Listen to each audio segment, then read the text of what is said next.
Средно около $6000 отделя на година един холандец за застраховка.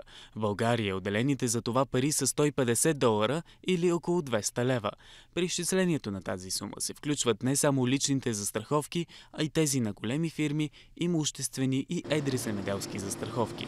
Това означава, че парите, които отделя българинът, са значително по-малко. Застрахователите като цяло обръщат повече внимание на корпоративния бизнес, на по-големите населени места. Населението не е запознато, че може срещу 20, 30, 50 лева застраховка имущество да покрие най-основните рискове, като земетресение, наводнение, пожари и така нататък. Просто хората нямат представа, мислят, че застраховката е нещо изключително скъпо